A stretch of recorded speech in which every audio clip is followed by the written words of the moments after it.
ठीक है, तो आज हम जर्नल को फिर से स्टार्ट कर लेते हैं। जर्नल हमने इससे पहले उसको बेसिक किया था और उसके बाद हम फर्दर आज उसको आगे लेंगे।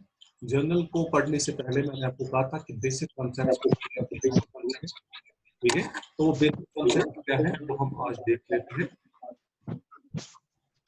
वो बेसिक कॉन्सेप्ट्स को हम आज क्लियर कर लेंगे।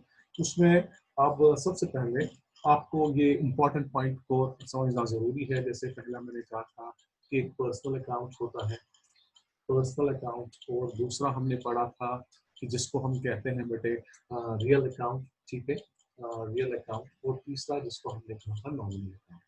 तो हमने कहा था कि अगर दुनिया भर में कोई भी अकाउंट होगा तो हम इनको एज पर इंग्लिश अप्रोच इन्हीं तीन ग्रुप, हर एक अकाउंट इन्हीं तीन ग्रुप्स में किसी न किसी ग्रुप से बिलोंग करता होगा, फिर वो पर्सनल अकाउंट हो, रियल अकाउंट हो या नॉमिनल अकाउंट हो। तो अगर हम किसी भी अकाउंट की बात करें या किसी भी चीज से रिलेटेड कोई भी नाम हो, किसी भी पर्सन नेम पर्सन हो, प्लेस हो, कोई पर्टिकुलर चीज हो जिसका हम अकाउंट बना सकते हैं। जैसे कि मैंने आपको कहा था कि ये फॉर एग्जांपल हमारे पास है फर्नीचर अकाउंट, ठीक है, मैं अभी बात कर रहा हूँ, मैंने कुछ आइटम्स यहाँ लिखे, जैसे कि हमने लिखा फर्नीचर अकाउंट, ठीक है, मैंने यहाँ पे लिखा सेल्स अकाउंट, ठीक है, मैंने यहाँ पे लिखा कैश अकाउंट, मैंने यहाँ पे लिखा इसी तरीके से रहीम अकाउंट, ठीक है। तो ये सारे नाम मैंने लिए, मैंने लिखा इधर किसी तरीके से सैलरी आउटस्टैंडिंग अकाउंट, ठीक है। तो ये सारे नाम जो है मैंने अकाउंट के साथ अकाउंट डाल दिया। तो अकाउंट का डेफिनेशन भी मैंने इससे पहले आपको बताया हुआ है।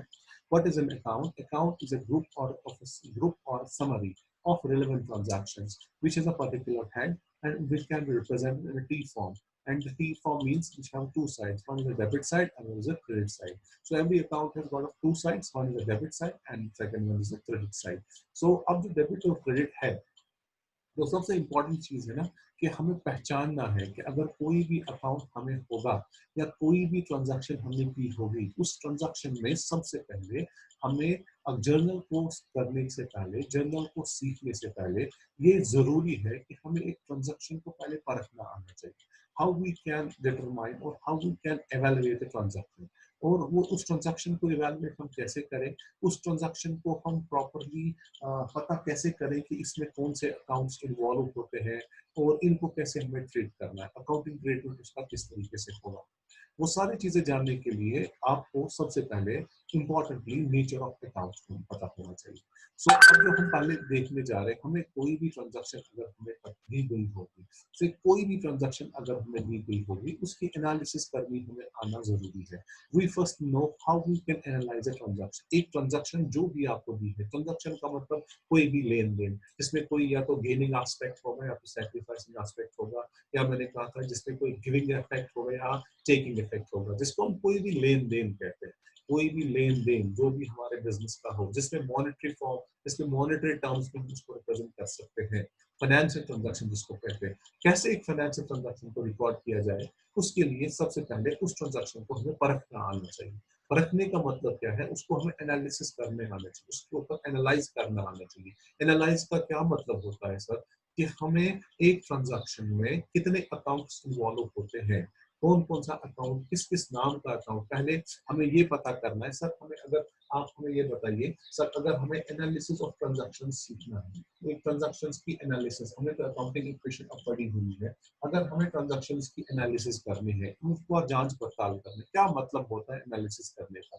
सो ट्रांजैक्शंस का एनालिसिस करने का मतलब क्या है, इसमें कुछ प्रोसेस है। सबसे पहला पॉइंट इसमें ये है कि हमें सबसे पहले नेम ऑफ अकाउंट्स पता करना है कि इस ट्रांजैक्शन में कौन कौन सा अकाउंट इन्वॉल्व होता है, वो हमें देखना है। इसमें हमें देखना है कि कौन कौन सा अकाउंट इन्वॉल्व होता है। और उसके बाद दूसरा पॉइंट है कि हमें पॉइंट नंबर 2 जो है एनालिसिस ऑफ ट्रांजैक्शंस में, पहला पॉइंट है नेम ऑफ अकाउंट पता करना, दूसरा पॉइंट है नेचर ऑफ अकाउंट पता करना, नेचर ऑफ अकाउंट पता करना। फिर उसके बाद इंपॉर्टेंट पॉइंट है कि हमें पता ये होना चाहिए कि what to be debited and what to be credited, what to be debited and what to be credited. फिर ये पता करना है किस चीज को डेबिट करना है और किस चीज को क्रेडिट करना है, ठीक है। तो सबसे पहली बात यह है कि कोई भी ट्रांजैक्शन अगर दी गई है तो उस ट्रांजैक्शन को पहले देखना है कि उस ट्रांजैक्शन में तो क्या क्या चीज इन्वॉल्व होती है, कौन कौन सा अकाउंट इन्वॉल्व होता है। तो अगर मैंने अभी यहाँ पे कुछ अकाउंट्स के नाम लिखे, तो अगर इस अकाउंट को हम प्रॉपर फॉर्मेट में लाएंगे, तो हमने क्या कहा कि फर्नीचर की हम बात कर रहे थे। अगर मुझे फर्नीचर अकाउंट यहाँ पे दिखाना, फर्नीचर अकाउंट को आप जरा गौर से देख लेंगे। फर्नीचर अकाउंट ऐसे होगा एक टी फॉर्म में। इस टी फॉर्म में अगर है तो इसका एक डेबिट साइड है, दूसरा क्रेडिट साइड है, ठीक है। या अगर मैं सब लेता हूँ कैश अकाउंट, कैश अकाउंट हम अगर हम लेंगे उसका भी डेबिट फॉर्म होगा और क्रेडिट फॉर्म होगा। सो अब कहने का मेरा मतलब है, अगर फर्नीचर से रिलेटेड जितनी भी सारी ट्रांजैक्शंस हो, वो सारी की सारी ट्रांजैक्शन सिर्फ फर्नीचर अकाउंट में रिकॉर्ड होगी। अगर कैश से रिलेटेड कितनी भी ट्रांजैक्शंस हो, अब वो सारी की सारी ट्रांजैक्शंस रिकॉर्ड करनी है कैश अकाउंट में।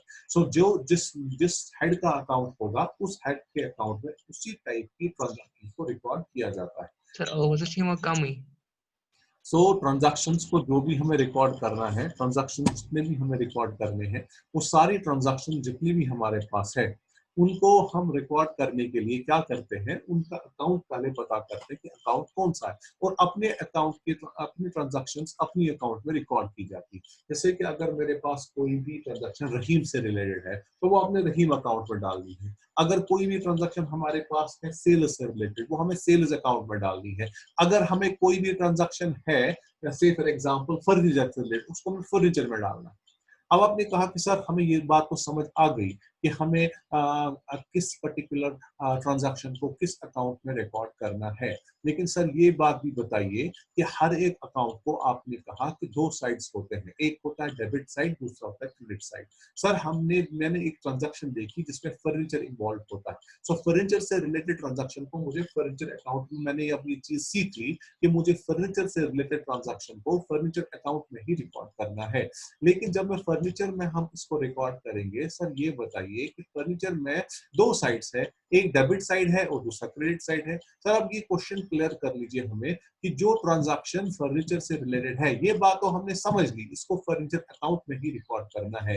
लेकिन अब ये बताइए कि इसको डेबिट साइड से रिकॉर्ड करें कि क्रेडिट साइड से रिकॉर्ड करें। ऐसे ही हम आप ये बताओगे, सर अभी हमने कहा कि कैश अकाउंट से, कैश से रिलेटेड जितनी भी ट्रांजैक्शंस होगी वो हम कैश अकाउंट में रिकॉर्ड करेंगे। लेकिन अब ये चीज बताइए कि कैश अकाउंट के दो साइड्स है, एक डेबिट है दूसरा क्रेडिट है। Now the question is when a transaction, when a cash related transaction is recorded on the debit side of the cash account and when it is recorded on the credit side of the cash account. In the similar way, when we have to record the furniture related transaction, we put it on a furniture account. Now tell us, sir, how we can record it on the debit side and how we can record it on the credit side. Debit में कब enter करना है, credit में कब enter करना है, अगर इस क्वेश्चन का सोल्यूशन आपको निकालना है। देखिए क्वेश्चन आपका जहन में ये है, सर हमने ये चीज को एनालाइज कर लिया कि जो भी जिस चीज से रिलेटेड ट्रांजैक्शन है, उस ट्रांजैक्शन को हम अपने रेलेवेंट हेड में ही रिकॉर्ड करेंगे। सो कैश से रिलेटेड ट्रांजैक्शन, सेल्स से रिलेटेड ट्रांजैक्शन अपने अपने हेड में रिकॉर्ड होगी। सर सेल्स से रिलेटेड जो भी ट्रांजैक्शन हमने सेल्स अकाउंट में बोला रिकॉर्ड करने के लिए, तो हम वो सेल अकाउंट में डाल देंगे। लेकिन सेल्स अकाउंट में दो जगह, दो साइड्स है। अब ये कहिए कि डेबिट साइड में डालना है कि क्रेडिट साइड में डालना है। तो इस क्वेश्चन का जवाब आपको इस नेचर ऑफ अकाउंट से पता चलेगा। यही बताएगा आपको कब एक अकाउंट में ट्रांजैक्शन को डेबिट में रिकॉर्ड करोगे, कब एक अकाउंट को, कब एक ट्रांजैक्शन को अकाउंट में क्रेडिट से रिकॉर्ड करोगे। सो इसी के लिए हम अब अपनी बेस और फाउंडेशन स्टार्ट बनाना सीखना शुरू कर रहे हैं कि when a transaction is recorded on the debit side and at what time we will have to record it on the credit side. So इस चीज का खुलासा अगर हमें करना है, इस चीज को अगर हमें प्रॉपरली समझना है, तो उसके लिए हमें ये नेचर ऑफ अकाउंट अंडरस्टैंड करना जरूरी है। तो फिर से मैं आता हूं एनालिसिस ऑफ ट्रांजैक्शंस पे। सो जब भी आप ट्रांजैक्शन जर्नल को सीखने से पहले कुछ बेसिक चीजों को सीखना जरूरी है। जो अगर हमें ये बेसिक चीजें क्लियर हो गई, तो आने वाले समय में आपको ये भी अच्छे से समझ आए। तो जो स्टूडेंट्स अब ये मेरा वीडियो देखेंगे, उनके लिए मैं ये चीज पहले क्लियर कहूँ कि जो पहली वाली वीडियो है वो पहले आराम से देख लीजिए, फिर आप ये वीडियो देख लीजिए, तब जाके आपको बात क्लियर होगी। वरना आपको प्रॉब्लम आएगी अगर आप ये वीडियो पहले देखेंगे और उसको स्किप करेंगे, so you will not understand anything. So my request to all students is to go through my initial video, then come to go through this video. ठीक है, तो अब देख लीजिए बेटा एनालिसिस ऑफ ट्रांजैक्शंस क्या है। सो अब हम कुछ ट्रांजैक्शंस अगर लिखते हैं, उनका एनालिसिस करने के लिए हमें नेम ऑफ अकाउंट तो पता चलेगा, नाम से तो पता चलेगा कि कौन सा अकाउंट। लेकिन उसका नेचर देखना क्या है। नेचर ये देखना है कि अगर हम सर कोई भी अकाउंट ले रहे हैं, नेचर का मतलब होता है कि इन तीन में से हम पहले इंग्लिश अप्रोच की बात करेंगे, फिलहाल हम ट्रेडिशनल अप्रोच ऑफ अकाउंट्स की बात करेंगे, फिर हम अमेरिकन अप्रोच को देखेंगे। हम पहले बात कर रहे हैं पर्सनल अकाउंट की। सर हमें देखना पड़ेगा नेचर ऑफ अकाउंट क्या है। तो मैंने अभी कहा furniture account. Sir furniture account हमें पता है कि ये रियल अकाउंट है। फर्नीचर क्योंकि प्रॉपर्टी ऑफ बिजनेस है, all the properties and assets we show in the real account. ठीक है सर, कैश अकाउंट जो है ये भी हमारे पास, ये भी आपने कहा था कि ये भी बिजनेस की प्रॉपर्टी है कैश, वो भी किसमें आएगा, रियल अकाउंट में। इसी तरीके से हमारे पास सेल्स है। सर सेल्स हमें रेवेन्यू जनरेट करता है, दैट मींस सिर्फ इनकम हमें हासिल होती है, रेवेन्यू जनरेट करवा के देता है। सर सेल्स किसमें आएगा, वो आएगा नॉमिनल अकाउंट में, क्योंकि ये हमने इसके प्रीवियस वीडियो में मैंने क्लियर किया था पर्सनल अकाउंट के कितने टाइप्स है, पर्सनल अकाउंट में कौन कौन सा अकाउंट आ सकता है, रियल अकाउंट में कौन सा अकाउंट आता है और नॉमिनल अकाउंट में कौन सा अकाउंट आता है। थोड़ा सा यहाँ पे मैं फिर से बताऊं, पर्सनल अकाउंट में मैंने कहा था इसमें नेचुरल पर्सन आता है, आर्टिफिशियल पर्सन आता है और रिप्रेजेंटेटिव पर्सन आता है। अगर नेचुरल पर्सन की बात करेंगे, वो पर्सन जो होगा who is made of bones and flush, that is Rahim, Ram, Altaf, Iqbal, Rajesh, all these names will, इनके नाम पे कोई भी अकाउंट होंगे तो वो पर्सनल होगा। और पर्सनल में से भी सर किसका, वो होगा नेचुरल पर्सनल अकाउंट में। और दूसरा फिर मैंने कहा था सर इसमें आर्टिफिशियल पर्सन भी होता है। आर्टिफिशियल पर्सन किसको कहते हैं, किसी भी ऑर्गेनाइजेशन के नाम का अकाउंट, किसी इंस्टीट्यूशन के नाम का अकाउंट, किसी स्कूल के नाम का अकाउंट, किसी बिजनेस कंपनी के नाम का अकाउंट, किसी फर्म के नाम का अकाउंट, किसी भी गवर्नमेंट डिपार्टमेंट के नाम का अकाउंट, किसी भी ऐसी एस्टैब्लिशमेंट का जो आर्टिफिशियल है, जो made of bones and flush नहीं है लेकिन पर्सन है। उसमें कौन बैंक इंस्टीट्यूशंस आएंगे, कॉलेजेस आएंगे, एस्टैब्लिशमेंट्स आएंगे, कंपनीज आएंगे, फर्म्स आएंगे, उनके नाम का कोई, जैसे ग्लोबल इंफॉर्मेटिक्स अकाउंट, जैसे कि हमारे पास है AISECT private company limited account, ये सारे किस में आते हैं, वो आते हैं आर्टिफिशियल पर्सनल अकाउंट में। और एक और मैंने कहा था representative personal account.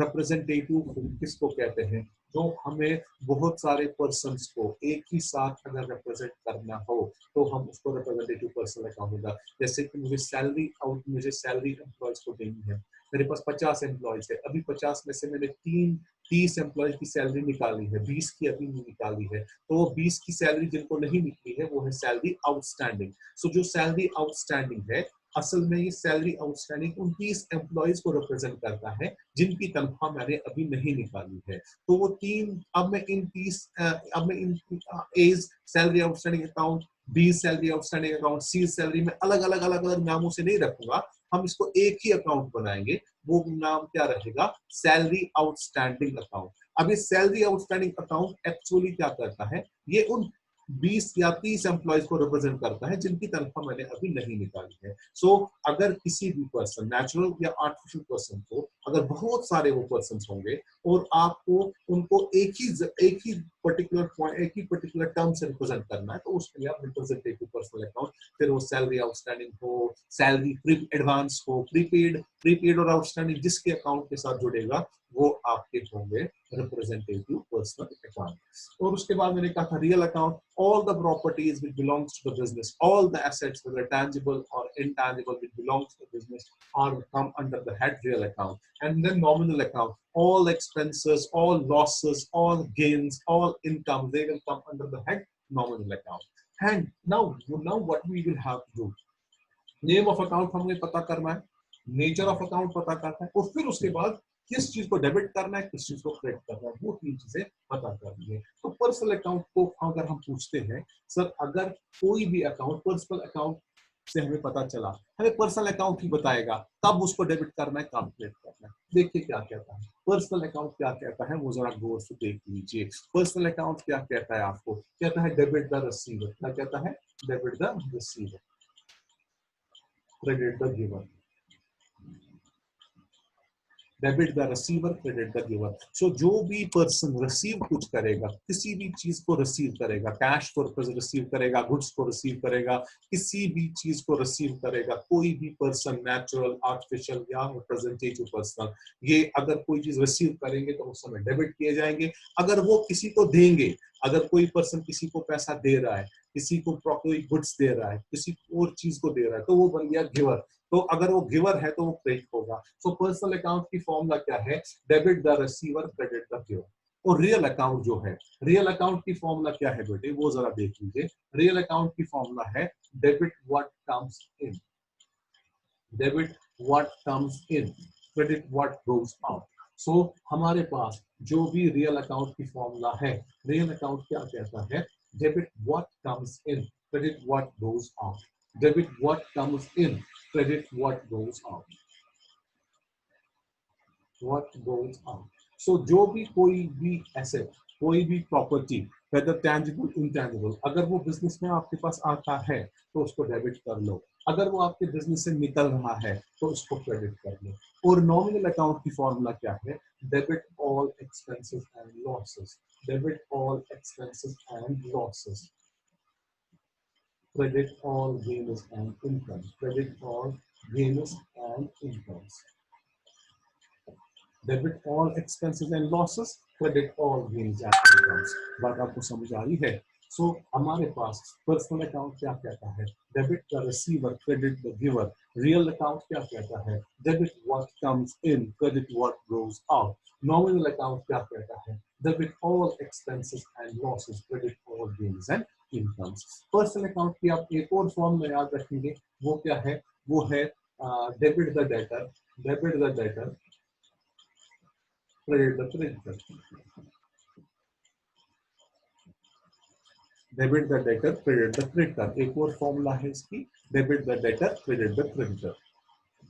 So there are three groups of accounts under the traditional approach of accounting or under the English approach of accounting. You just follow the England.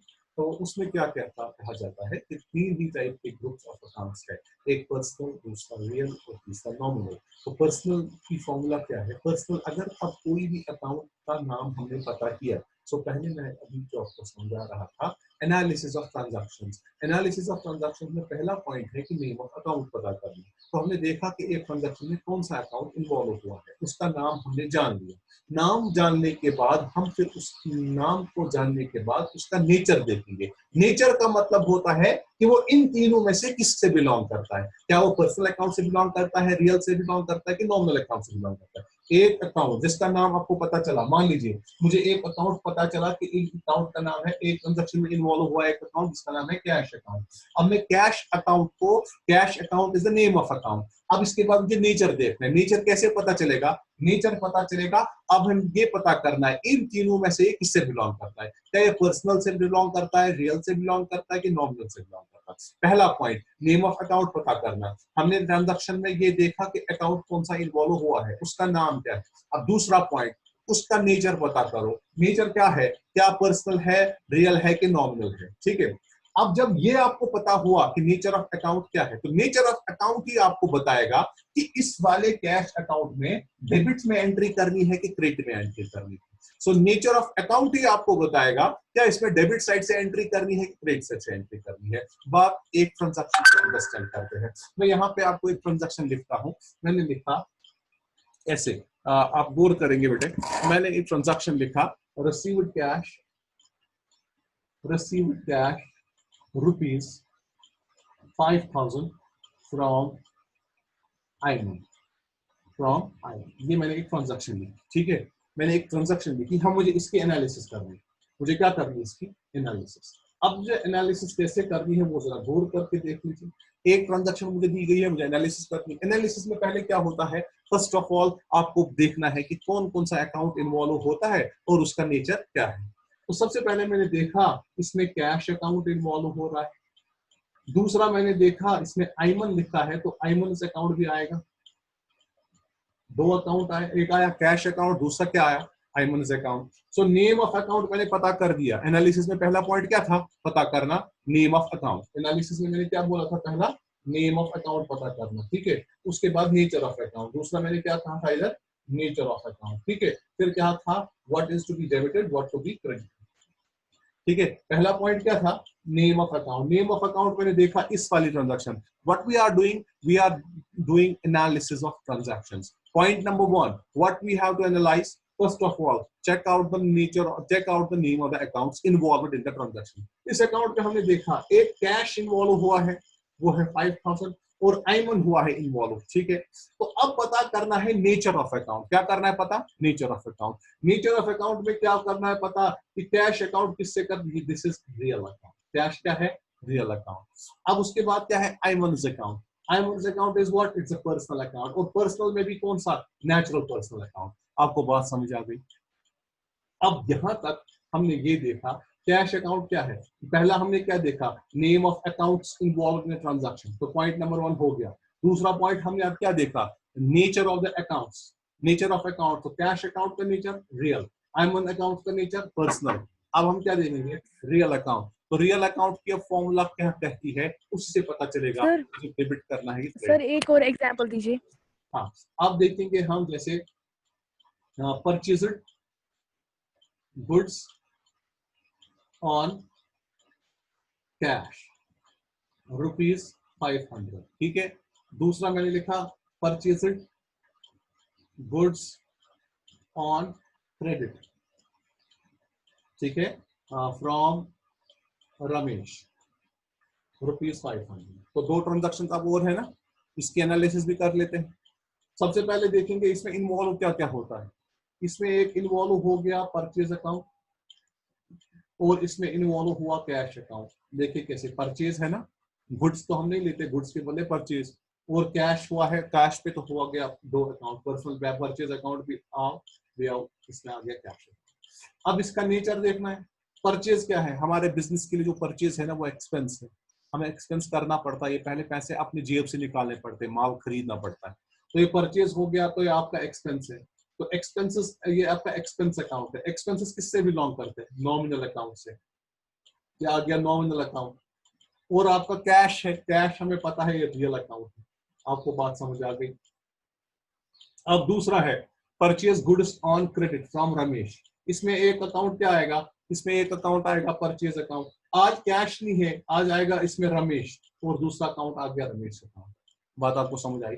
Purchase हमने देखा, purchase हमारे पास है नॉमिनल अकाउंट और रमेश हमारे पास है personal account. अब अगर ये चीज समझेंगे कि कौन सा किससे बिलोंग करता है, नेचर ऑफ अकाउंट आपको बताएगा कि कौन सा किस ग्रुप से बिलोंग करता है, तो डेबिट और क्रेडिट निकालना बहुत ही आसान है। आप और एग्जांपल भी इसके देख सकते हैं। आपको यहां तक समझ आया? यस सर, समझ। तो यहाँ पे अगर मैं इसको रब करूं, मैं अब आप इसको स्क्रीन को पॉज भी कर सकते हैं वीडियो में, तो उसको कॉपी करने के लिए, ठीक है। अब मैं आपको और एक एग्जांपल और कुछ एग्जांपल्स देखते हैं। तो हमने अभी तक क्या सीखा? जब हमें एनालिसिस ऑफ ट्रांजैक्शंस करनी होती है तो एनालिसिस ऑफ ट्रांजैक्शंस में हमें किस चीज को ध्यान में रखना पड़ता है। तो देख लीजिए, हमें एनालिसिस ऑफ ट्रांजैक्शंस अगर करनी है, एनालिसिस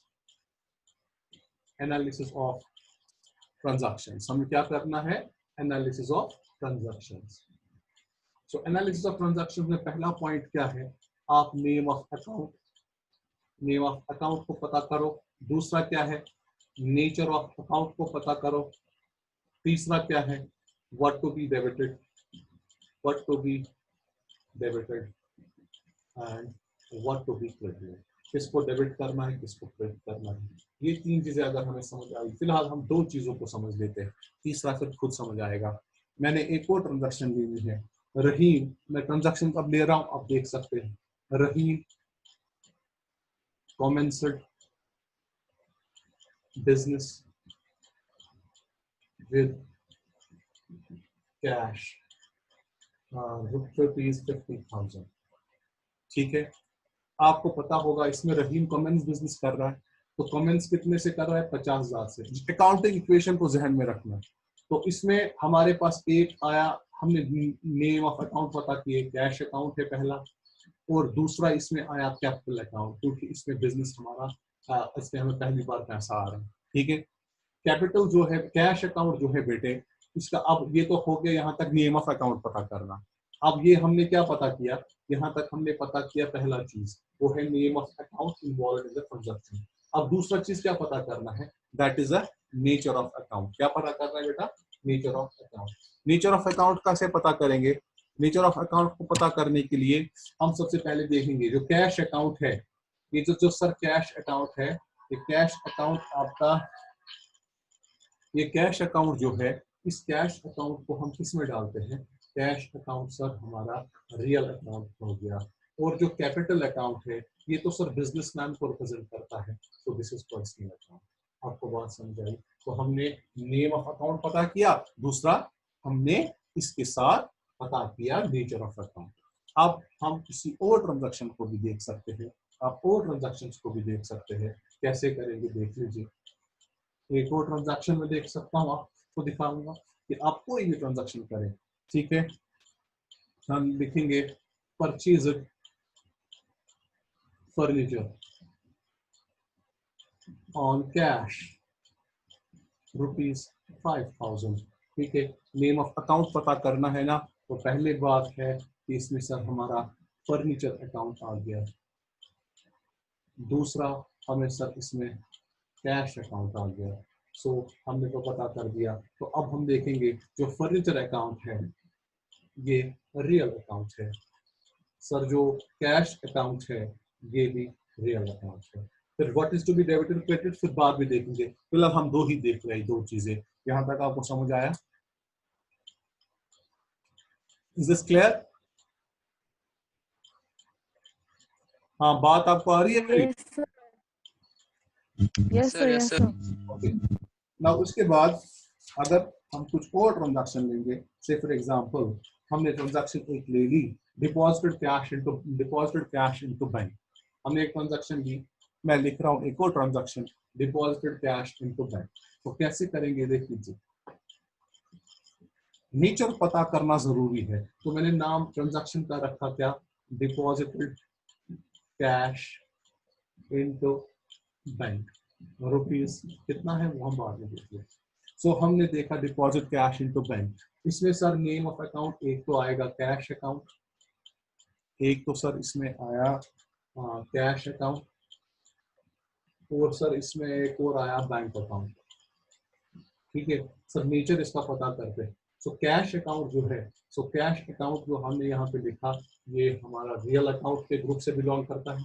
सो अगर बैंक खाली लिखा है बैंक, तो it is a personal account because it's an establishment, है ना? बात समझ आ रही है? जब establishment name of a bank is establishment, JK bank होगा ये, कोई भी word is it's an establishment, तो इसके अकाउंट में हमने इसको रिकॉर्ड किया। तो name of bank, name of account, nature of account, ये आपने पता किया। आप कोई भी एक ट्रांजैक्शन ले लो, वो हमें यहाँ पे दिखानी है।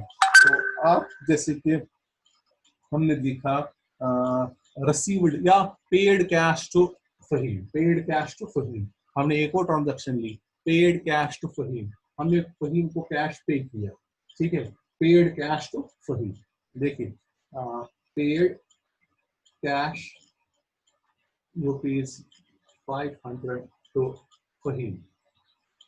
तो इसमें सर एक आ गया कैश अकाउंट, दूसरा आ गया फहीम अकाउंट। तो हमने ये दो अकाउंट इसमें इन्वॉल्व कर लिया। सर जो कैश अकाउंट है ये रियल अकाउंट है, और जो फहीम है, फहीम अकाउंट, सर ये पर्सनल अकाउंट है। तो ये आपको समझना जरूरी है। बात आपको समझ आई? हम एक और लेते हैं, इसी तरीके से हम एक और लेते हैं, वो क्या है वो जरा देख लीजिए। हम एक और लेते हैं, सैलरी आउटस्टैंडिंग ₹5,000, ठीक है। हमारी सैलरी आउटस्टैंडिंग है कितनी? 5,000।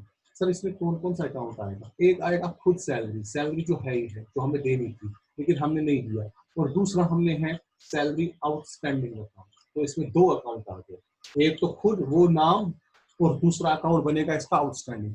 हर एक जगह पे इसको याद रखना है। अगर प्रीपेड सैलरी होगी, आउटस्टैंडिंग वेजेस होंगे, आउटस्टैंडिंग और प्रीपेड जिसके साथ होगा वो रिप्रेजेंटेटिव बनता है। तो सैलरी जो है सर, सैलरी अकाउंट जो है, सैलरी अकाउंट हमारे बिजनेस का एक्सपेंस है, तो सर ये नॉमिनल अकाउंट हो गया, ये नॉमिनल अकाउंट है। सर जो सैलरी आउटस्टैंडिंग अकाउंट है, ये तो हमें लायबिलिटी बचड़ गई, और ये हमारा पर्सनल अकाउंट बन गया। और कौन सा पर्सनल? रिप्रेजेंटेटिव, क्योंकि अब ये उन लोगों को रिप्रेजेंट करेगा जिनको हमें ये तनख्वाह अभी बाकी है, जिनको हमने अभी तक ये पैसा नहीं दिया है। क्या आपको बात समझ आ गई? आप किसी भी अकाउंट, हर एक ट्रांजैक्शन को देख लेंगे, उस ट्रांजैक्शन में कौन सा अकाउंट इन्वॉल्व होता है, उनका नाम क्या है, नेम ऑफ अकाउंट क्या है, उसके बाद फिर पता करना है नेचर ऑफ अकाउंट क्या है। तो जब नेचर हमने समझा तो फिर फॉर्मूला उससे पता करना है कि किस चीज को डेबिट करना है, किस चीज को क्रेडिट करना है। अगर ये हमने सीखा तो जर्नल हमें हो गई क्लियर। तो जर्नल हमने सीखी, बात आपको समझ आ गई। Is this clear to everyone? Yes, sir. तो बट इम्पॉर्टेंट थिंग इज, जो भी आपको मैं वीडियो यहाँ से सेंड करता हूँ तो आप प्लीज वो वीडियो पहले देख लीजिए और उस वीडियो को चैनल सब्सक्राइब कर लीजिए। तो उससे आपको नोटिफिकेशन भी साथ साथ आ रही होती जाएगी कि क्या कौन सा वीडियो मैंने अपलोड किया हुआ है।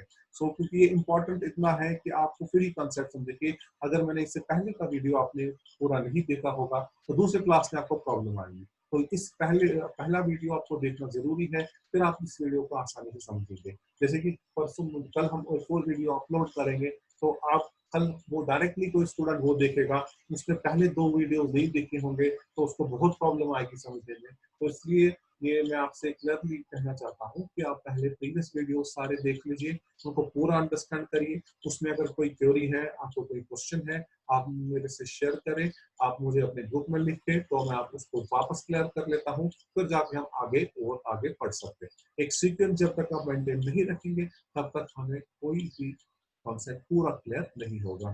तो आगे हमें जर्नल का बेसिक ब्लॉक यही है कि नेचर ऑफ अकाउंट को जानना जरूरी है। तो नेचर अगर हमने समझ लिया कौन किस अकाउंट से बिलोंग करता है, किस ग्रुप से बिलोंग करता है, what is to be debited, what is to be credited, is very simple है। आपको बात समझ आ गई? Yes, sir. सो इंशाल्लाह मिलेंगे कल एक नेक्स्ट वीडियो में जिसमें हम आपको पूरा क्लियर करेंगे कि Sure. जर्नल को किस तरीके से बनाया जाता है और उसके इंग्लिश अप्रोच भी के साथ अमेरिकन अप्रोच भी देखेंगे। तो टिल गुड बाय।